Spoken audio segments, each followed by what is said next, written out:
What's up, Giant Slayers? Brandon here from David vs. Goliath BJJ. In today's video, I'm going to be sharing why I stopped training as a 4-stripe brown belt, my low testosterone story.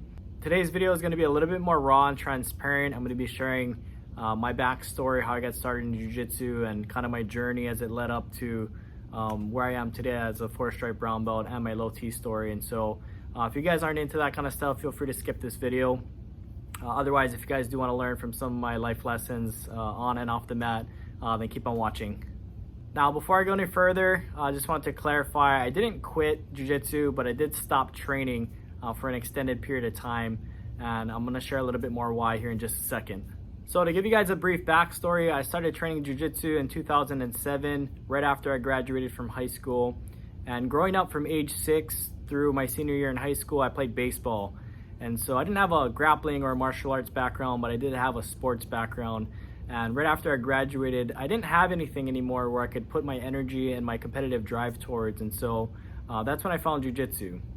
One day, a buddy of mine had invited me over to his house to grapple, and I didn't even know what that was at the time. And I got to his house, and I swear he must have choked me out in his living room like 5 or 6 times within a couple of minutes. And come to find out, he had been practicing with his sister's boyfriend at the time, who had trained MMA here locally in Hawaii. So he had a little bit of experience, but that kind of sparked my initial interest to look into jiu-jitsu. And I got bullied a lot growing up from elementary school all the way up through high school. I was a 5'2", 125-pound freshman, just to give you guys an idea. And so I was always undersized, always a little guy, always getting picked on. Not to mention my last name is Gross, so you guys can imagine, having a last name like that, plus being undersized. I got picked on and teased a lot, and it wasn't fun. So the combination of those two things led me to look more into jiu-jitsu. And so I decided to do some research. And back then there wasn't a whole lot of information up on YouTube like there is today. And so my primary method of consuming grappling information was at the grocery store while my dad was shopping. I would go into the magazine aisle and look at the latest grappling magazine and try it out on my friends the next time we got together. And so I did some backyard training or living room training, basically training wherever we could, out on the grass or on the carpets and whatnot, for about 3 to 6 months. And then one day, a buddy of mine named Mikey saw me grappling with some friends, and he had been training at one of the local jiu-jitsu academies, the Helsing Gracie School, and said, "Hey man, you should come in and train with us." And I was like, "Nah man, I'm good, I'm just gonna do my own thing." I felt like I could learn jiu-jitsu on my own, and I was skeptical, I was reluctant, and I was intimidated about the idea. But he said, "Man, if you're gonna learn, you might as well learn from a professional." And deep inside, I knew he was right. So I finally mustered up enough courage to check out class. I remember going in the first day, I got paired up with a teenager. His name was Kawai, and he was putting me in a kimura over and over and over again, and he kept tapping me out. And I remember the instructor walked over and said, "Hey Kawai, take it easy on him, it's his first night." And I knew he was a teenager, and I knew that he was whooping me, he was kicking my butt. And so I got humbled really quickly. But I also saw the instructors roll live, and I remember a purple belt tried to do a spinning arm lock on the black belt instructor, and he had countered and spun out and ended up arm locking him. And I was like, what the heck just happened? And I was hooked, man. I was like, I gotta learn this stuff. And so I decided to join the academy, but I was right out of high school, I didn't have any money. And so my buddy had come up with the idea to talk to the instructor to see if I could clean the mats and wipe down the windows before and after class to help me with a tuition discount. And so I ended up doing that, and thankful for my instructor back then to give me that opportunity. And I knew from very early on that I wanted jiu-jitsu to be a part of my lifestyle. And so as a white belt, I made a decision that I was going to keep training and that I would get a black belt one day. So from 2007 to 2020, I didn't really take any extended breaks. I trained relatively consistently on average while in college, probably about 3 to 4 times a week. When I graduated college and I got a full-time job, 3 times a week. And even when I had kids, I still managed to get in there 3 times a week.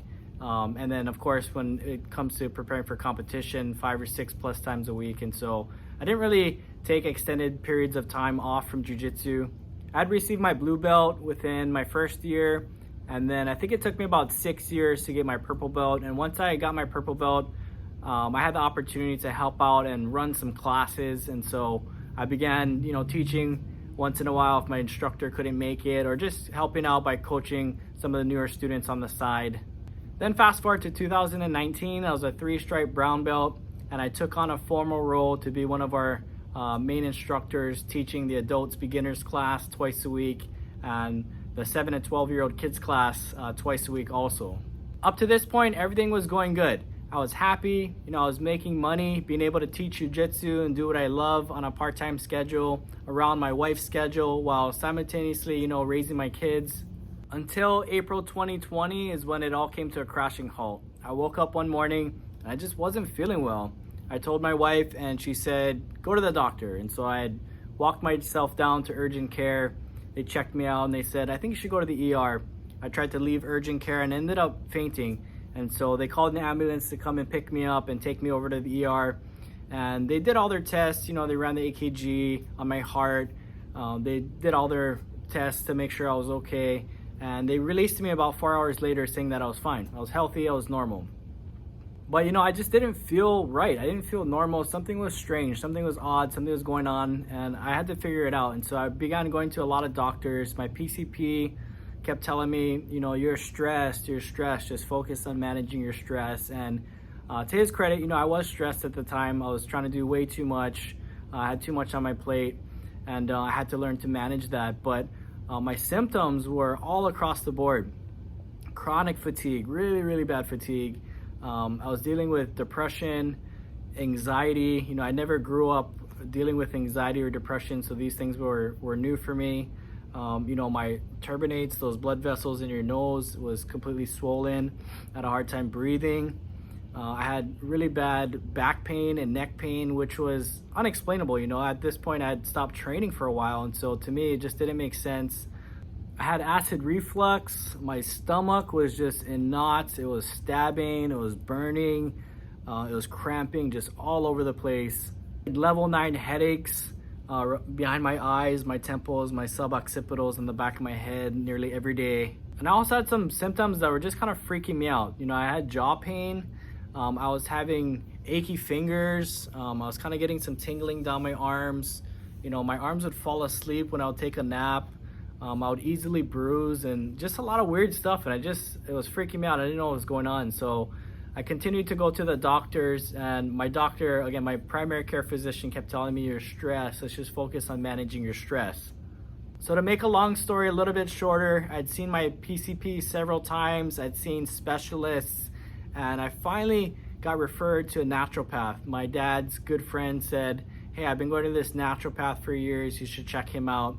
And so I started going to him, and he had diagnosed me with a hormone imbalance and said, here, take these liquid herbs and these adrenal cortex supplements and DHEA, and let's try to balance out your hormones and see what happens. And so I did that treatment for about 9 months, and I did get a little bit better. Some of my symptoms started to disappear, but overall, I just didn't feel like myself. I didn't know what the heck was going on. And so a buddy of mine named Kevin, a good high school friend, one of my best friends till this day, he said, I think you should go to a men's clinic, man. It sounds like some of your symptoms are a result of low T. And I was like, I don't know, man, maybe. He said, just go. And so I'd asked my PCP about it. He said, low T, there's no way you have low T. You're only 30 years old. And so he kind of brushed it off. He didn't want to do the blood work. And so again, I just went straight to the men's clinic, and they tested me, and the doctor asked me to read this poster on the wall, and he said, which symptoms do you have on that list? And I looked at the poster and I said, all of them. I got all of them. And so he said, okay, I'm pretty sure you got low T. Let's get checked. Sure enough, I do 2 different blood work tests, and my results come back, and I was at 370. And so I think for a 30-year-old male, you're supposed to be right around 700-800, which is normal. And so I was way below the average for my age. And so I started to take the medicine that they prescribed, which was called Clomid. It's actually a pill that women take to help them with their fertility and get pregnant, but I guess they prescribe it to guys also because it helps to boost your fertility or to get your body to produce more testosterone on its own naturally. And so I did that for a month, My back pain did start to get a little bit better, but other than that, I didn't notice too much of a difference. And so when I had my follow-up appointment at the men's clinic, they had recommended that I go on TRT, testosterone replacement therapy. And so I would have to self-inject testosterone into my body once a week. And so I decided to do that. You know, it's been 18 months. I've gone to a lot of doctors, seen specialists, tried a naturopath. I've been to chiropractors. I got a lot of rest. You know, I did some research on my own, bought, you know, some supplements. I feel like I did my due diligence to improve my health, and I just haven't seen the results that I wanted yet. And so I decided to go ahead with the TRT. And so at the time of this recording, today I actually just took my second shot or my second dosage of TRT, and I'm already starting to feel a little bit better. I feel more energetic. You know, my back pain again has gotten much better. I'm starting to breathe a little bit better, think a little bit clearer, and the doctors told me give it 1 month for you to kind of notice a difference in your mentality, and give it another month for your body to kind of catch up. So 2 months to kind of experience peak results is what I'm being told. And already after 2 weeks, I'm feeling much better.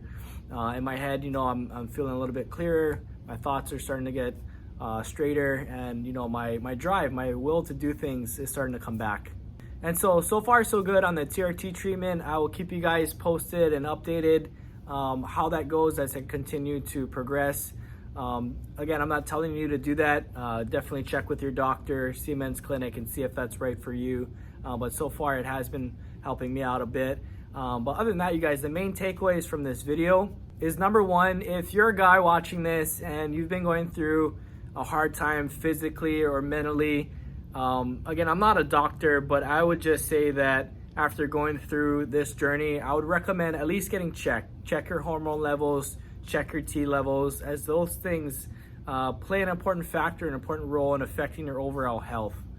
The second takeaway is something that I've learned over this journey, and that's to do my reasonable best, or do your reasonable best. And what does that mean? Well, for the last 18 months, I just haven't felt like I've been operating at a high level, just feeling like I'm not getting a whole lot done throughout the day, feeling like I'm not fully engaged with my wife and kids. And my dad just kept reminding me, son, just do your reasonable best and be okay with that. And so, as it pertains to training, my reasonable best was just showing up to class once a week and watching. As hard as that was, or some weeks, I wouldn't feel that great. I would have a headache, and, I just have to listen to my body and stay home at rest. But doing your reasonable best and just doing what you can do to continue to move forward. Again, for me personally, it's been a long journey on the mats, and if I feel like it finally caught up to me. I didn't do a great job taking care of myself with, pre and post workout routines, and my nutrition and so forth. And so now I'm starting to put a lot more emphasis and focus on that, so that way I can improve moving forward. And the third takeaway, you guys, is that black belt isn't the end of the destination or the end of my journey, but rather the beginning. And even though I set it as a goal, as a white belt, I wanted to get a black belt one day, just realizing that, man, once I get there, it's just a fresh start. It's a new beginning. It's a new opportunity for me to get remotivated, for me to, re-clarify some of my goals, for me to start my game, kind of from scratch, and just fill in a lot of holes, and just have that new, like, almost white belt mentality. When you start something, you're just super curious and you're super excited. And so, I'm not worried about when it'll come. Ideally by the end of this year, if not next year, I'll get my black belt. But when it comes, it comes. For now, I'm just focused on trying to be the best me and being, doing my reasonable best during this season. By the way, you guys, if you're feeling overwhelmed when it comes to learning jiu-jitsu, or you just feel like you're not learning as fast as you'd like, click the link down below in the description to fill out an application for a free consultation to see if we'd be a good fit to work together. Spots are limited, you guys, so the sooner the better. As always, I appreciate the love and support. Again, click the link down below, and I'll see you in the next video. Thanks for watching, guys.